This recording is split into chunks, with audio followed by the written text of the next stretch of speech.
Hey Charlene, you're Sharleen Greer from Midlife Courage. I'm Janelle from JanelleFletcher.com. Such a pleasure to have you online today, Charlene.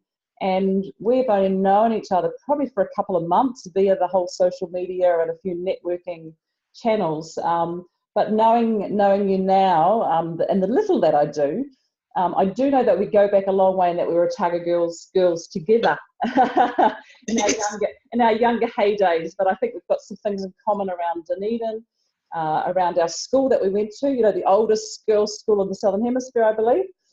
So, we're from a good stock. So, yeah, definitely. I agree. Thank you for being online today for this interview. So this is part of a series called A Woman's Rite of Passage to Self-Love. And so I'm interviewing women like yourself who have been through stuff in their lives, as we do as women, through health changes or body changes or life stuff that we experience as women and as mothers and as lovers. And to just have a conversation to see where that goes today, and the wisdom that you can share with other women. Great, thank you for inviting me. I'm excited. I'm excited too, Charlene. And just for those who are listening too, Charlene runs some great retreats and has got one coming up soon. So have a look at her site as well. What's your website again? Just www.sharleengreer.co.nz. Awesomeness. So yeah, as I was thinking about you before about our Otago High School years ago, I was just wondering how you felt as a young woman growing up. What was your memories of growing up as a young girl and as a young teen back in those days, particularly when we're thinking about self-love and caring for yourself and loving your body? Well, interesting. That kind of period of my life seems so vague. And, I've done so much work on myself over the years, but it just, words that come up to me now that you've asked that question are kind of like, vague and fuzzy and that sort of thing. But talking about Otago Girls High School, one of my kind of amazing memories that I have is that they had a Miss Legs competition. It was a fundraiser for something. And you had to I know, it was amazing. Like show our legs, I can't remember. I've never seen it done anywhere before, but you hid behind a curtain and you just the people saw your legs from thigh down. Wow. And all I remember is that I got second. Wow. At high school. And it's one of my few memories, especially as a teenager and as of a young woman, of having a positive experience around my body. Wow. Okay. So what were those other experiences then that weren't in the positive light that you remember? Well, as a teenager, I started having eating issues. I never did beforehand. I was a slim woman, obviously had fantastic legs. Yeah, hey. But I started eating as a teenager. And now I look back and I think it was because of my changing body and how I wasn't supported with that in my family. My mother did all the right things, talked about periods and how to look after yourself. Did she give you the green book and put beside you like my mother did? Yes. I kind of read it in secret and we went, shivers, what's this all about anyway? I had to read it 100 times before I really fully perhaps understood. And you got that awful kind of thing, with the safety pin and had the safety pin as well. So some of the ladies online won't understand what that was. Can you just tell us again and remind us what those... It was kind of like a piece of elastic that you put around your hips, and it had two little pieces that you could safely pin your sanitary pad to. So that was your initiations, a packet of sanitary pads and this, it probably had a name, I can't remember, but there was nothing sexy, glamorous or empowering about it. No, there was nothing empowering about it, hey? That's hilarious. So how were you introduced to menstruation? So you got a book and my mother took me to the movie. There was a movie called Helga around back then. I kind of because I had an older brother and sister and there were 6 in my family, Mum did things, to maximize her time. So she took the 3 of us to all these kind of adolescent talks. I was too young, I remember Helga, which was all about a woman that got pregnant at 16, and it took you through the pregnancy and on to the birth. Myself and another family that went, that had a boy my age, we just ran around the picture theatre. We just didn't get it. But I do remember the moment of seeing the birth, where that both stopped us in our tracks, you know, and we kind of went. But, you know, so there were tidbits, but it really, you know, I felt, I can understand why Mum did it, but I felt that I was a bit too young, you know, to really take it on board then. So how would you have liked your growing into a woman to have been different? Well, I've got 4 daughters, and what I've done for them is I've acknowledged it. We've done something special. I've taken them all individually out to a nice restaurant for a meal, and we've talked about it. I've asked if there's any questions, that sort of thing. And I also brought them a gift, which was from my husband and I.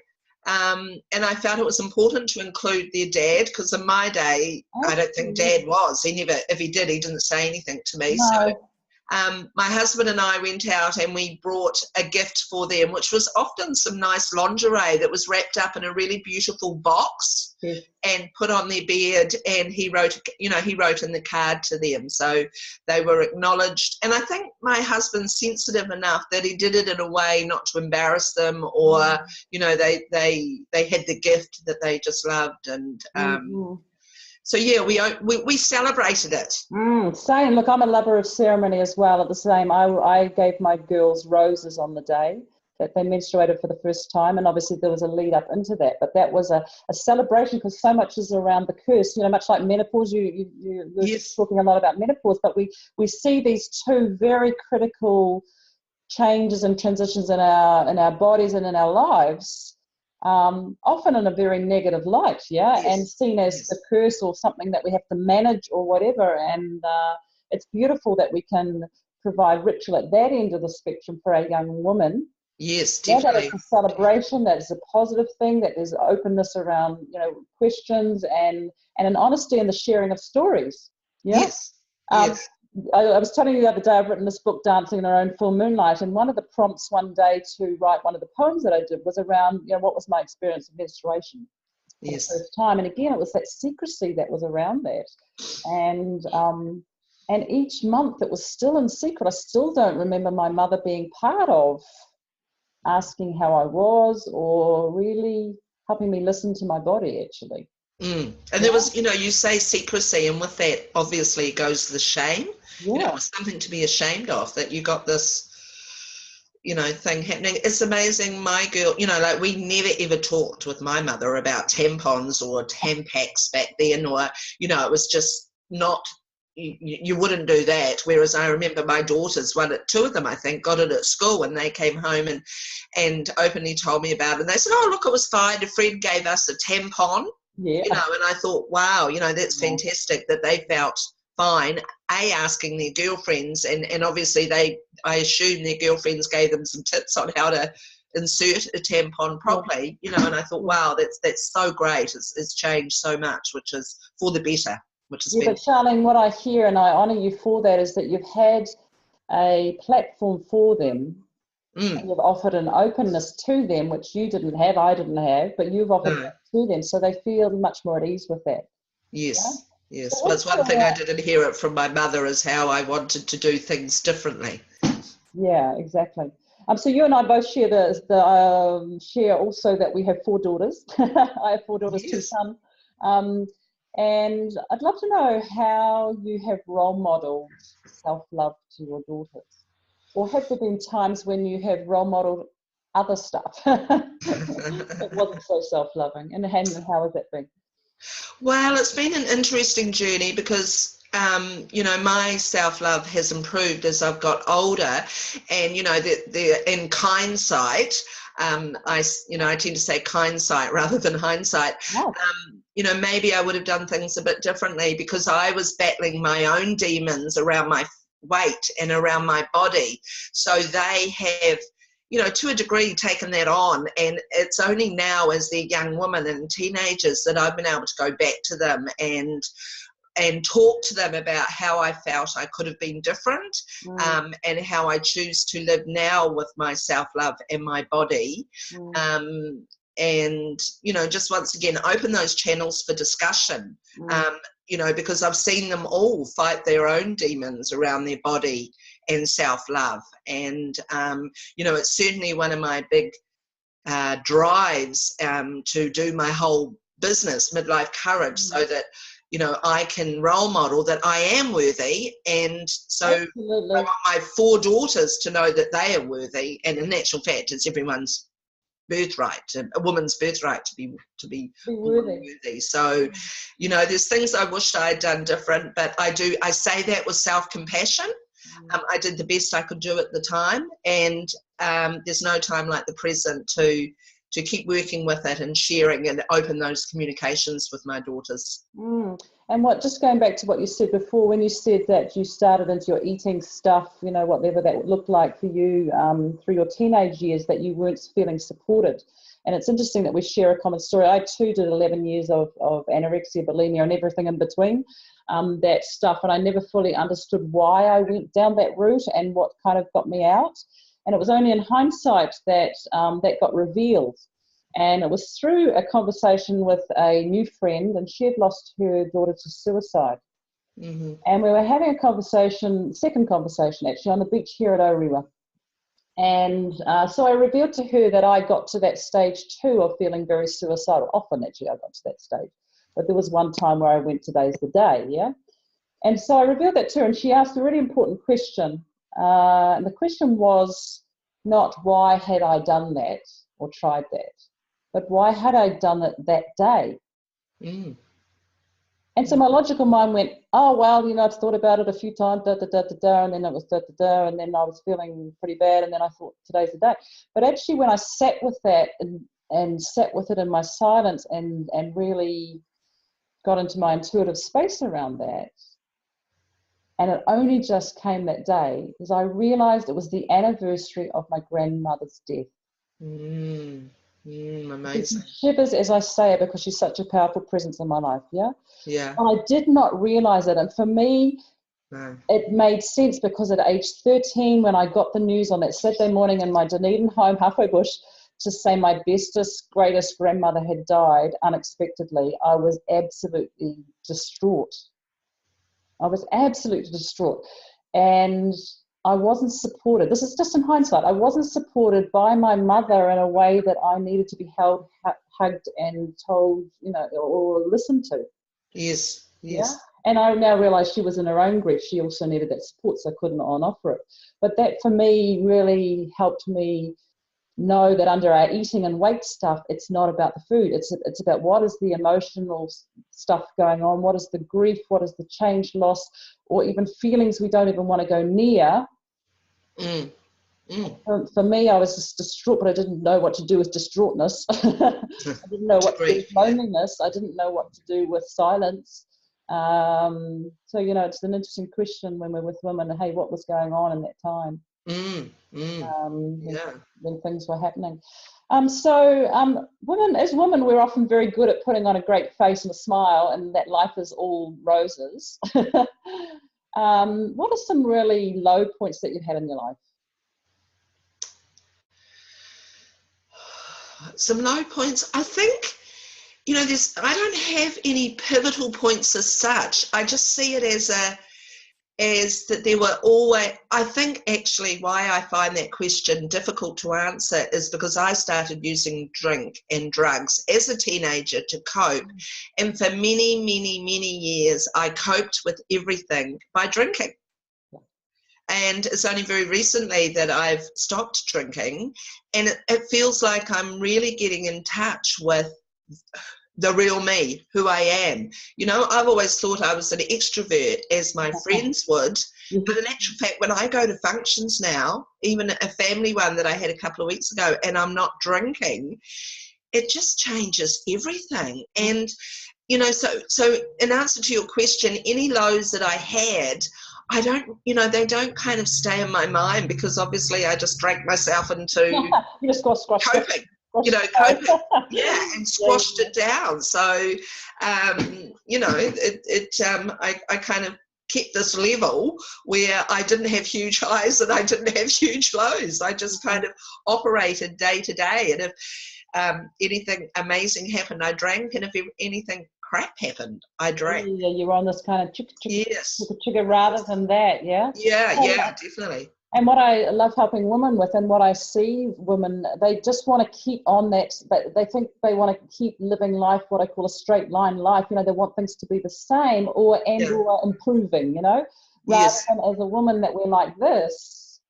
And actually we need to experience those lows, we need to experience those highs, and how often do we as women squash that, either with drugs, Food. contraception, even food, Yes. managing our menopause by doing whatever we do with it to keep us, kind of level-headed. But, where is the joy and beauty of our extremes of emotion? Yes. What emotions have you learned to be with more comfortably since you've stopped drinking? Well, it would have to be joy, and because that's the intention I had when I gave up drinking, is I wanted to experience more joy in my life. And that's been a really, so I'm talking about like it was nearly 2 years ago I gave up drinking. And it's been a really interesting journey, because I was like, the first thing I had to do is discover what joy was, how it felt, what it meant. And I realized for the first year I was having lots of moments of happiness. And I was thinking, no, this isn't quite joy. To me, happiness, I don't know why, but it just felt fleeting, that kind of bubbling excitement you have in your tummy. And, I thought, wow, I feel happy. So, and it's really only quite recently on a bike ride where at the end of that bike ride, I thought, wow, this is joy. Yeah. And it's like those subtle differences, and like how did I know, wow, this is joy, whereas before I was saying this was happiness. And I think it was just that it just felt like it was very deep within. It felt like all my senses were heightened. Exactly. I had this big glow around me. So everyone I met on my bike ride, it was like, hello, beautiful morning. But it was very much in your feeling. It was very much in your feeling state. It wasn't in I'm feeling it here or I'm thinking it here. It was in your feeling state and in your physiology. You could feel it in your body. Yes, definitely. I could feel it emanating. I could see that, as you say. You could feel it emanating. Yeah.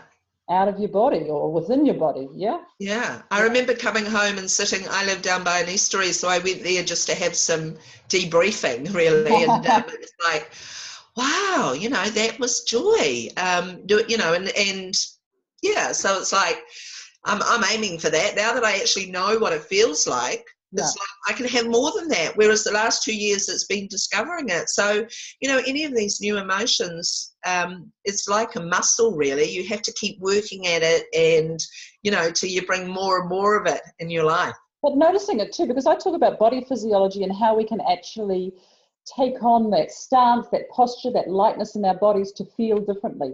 You think about the word depressed, for example, which I'm sure you've experienced in your life. I've certainly experienced in my life too. That depressed feeling is incredibly heavy.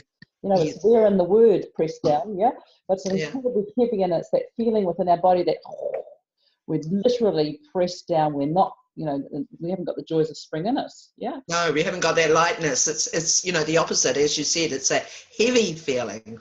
Very, very heavy feeling. So, when you're trying to discover what joy feels like, it's a bit of a playful little action, which I love, and it's part of the retreat is learning about play and pleasure and that kind of thing. But I believe that as part of that, exercise routine of finding joy, finding whatever emotion we want to experience, we can, it's an invitation to actually feel into our body.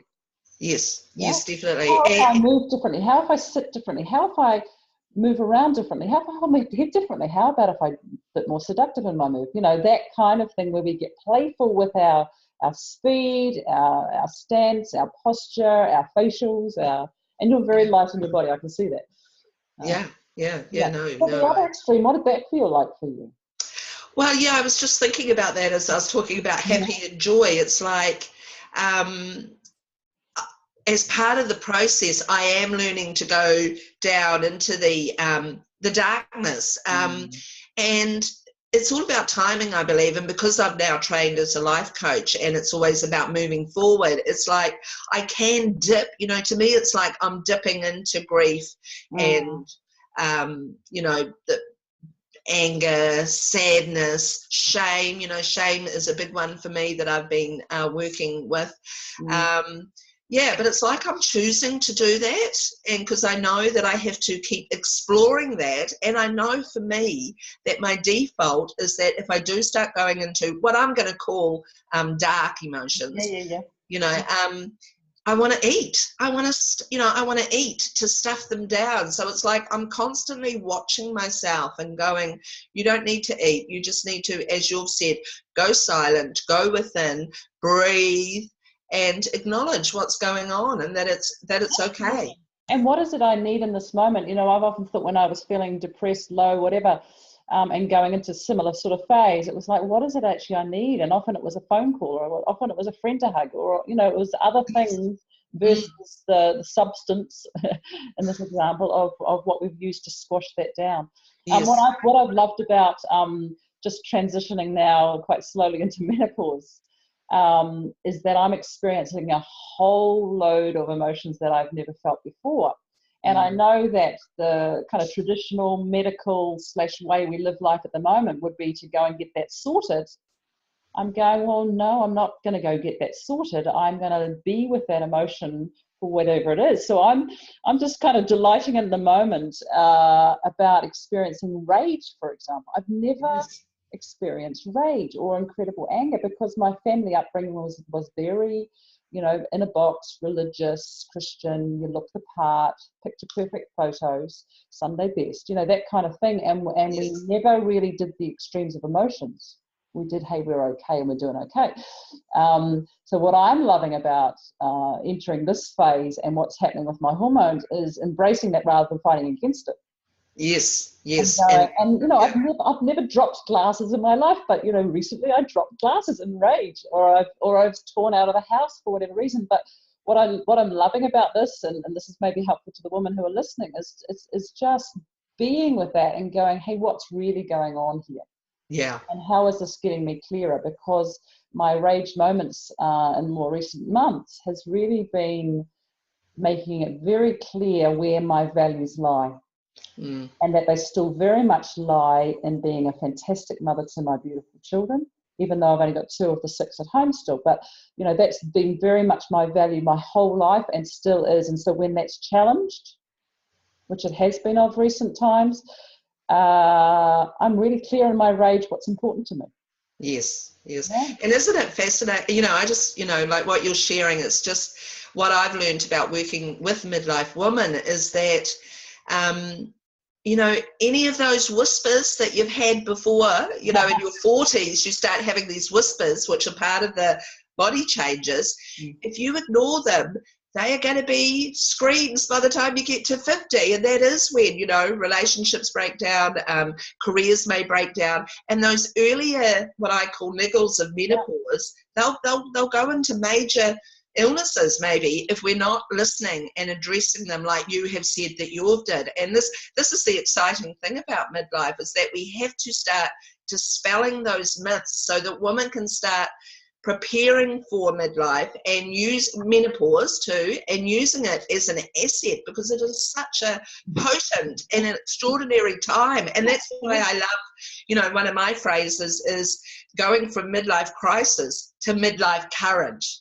Because midlife crisis is so disempowering, and it kind of implies that we all have to go through this crisis at midlife. Whereas, it's like, no, we need to get in touch with our courage so that we can do things like what you're doing, explore our emotions, be okay with them. And we don't have to dive, who wants to dive down deeply and be full on rage? We can gently scratch around, be supported.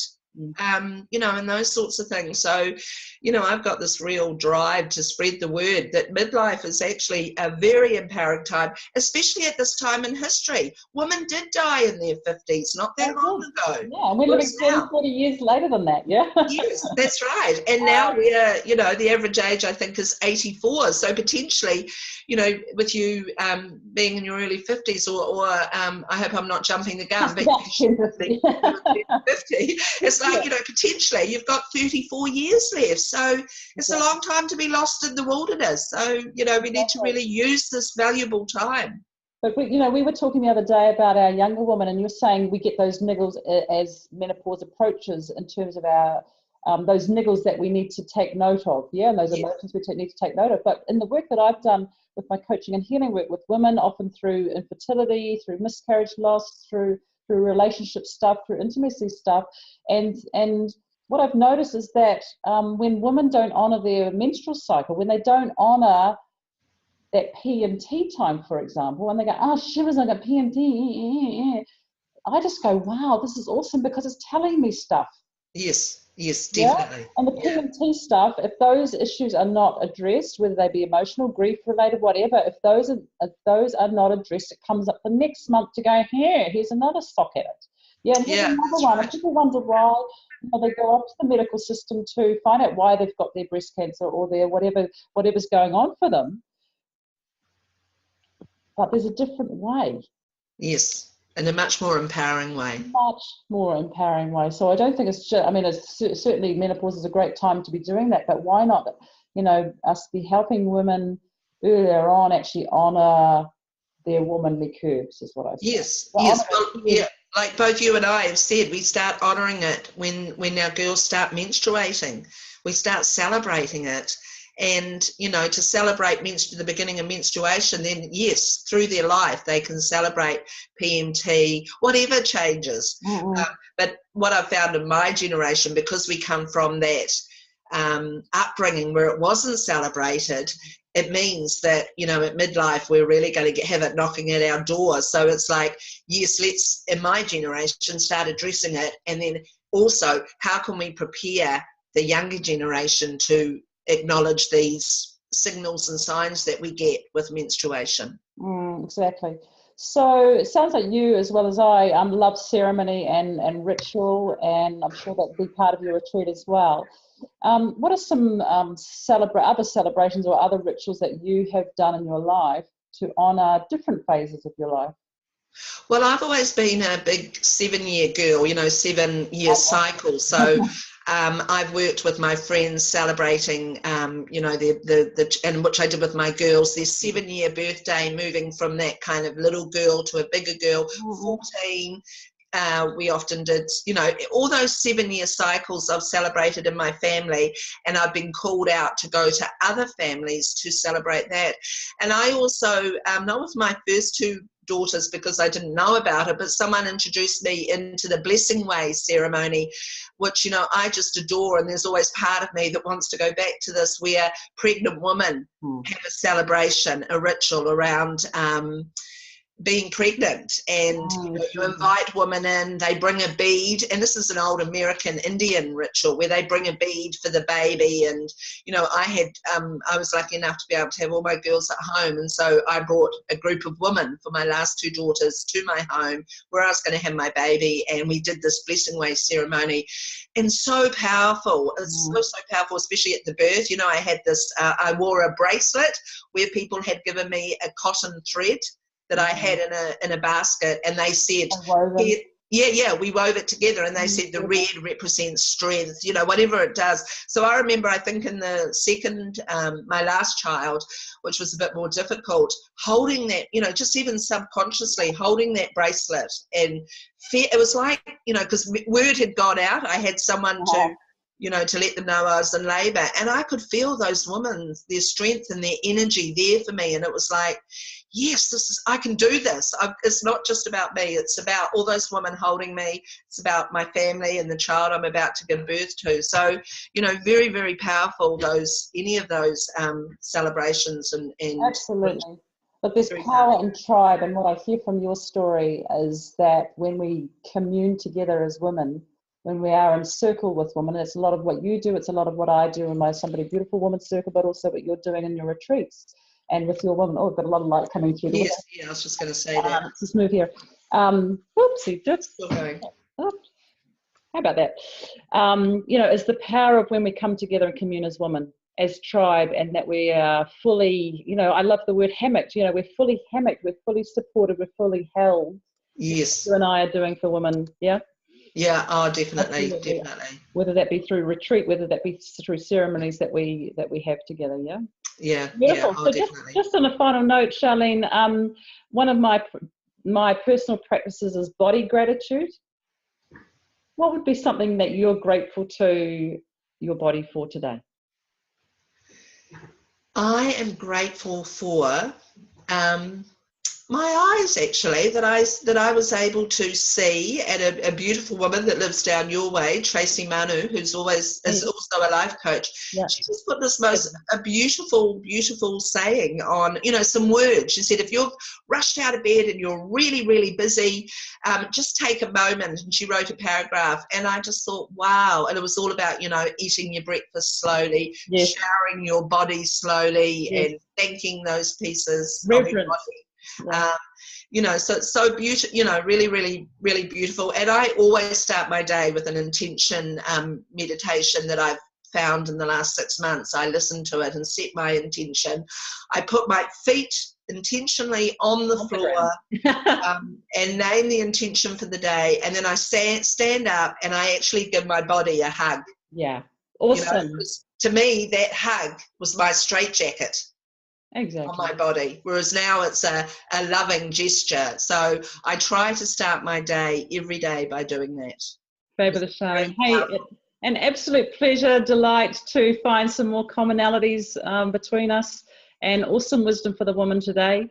Just again, your website is www.charleengreer.co.nz, and also on Facebook I have my midlife courage community, which is, there's a lot that happens there as well. Fabulous. And I'm www.janellefletcher.com or somebodybeautiful.com. That's much easier to remember.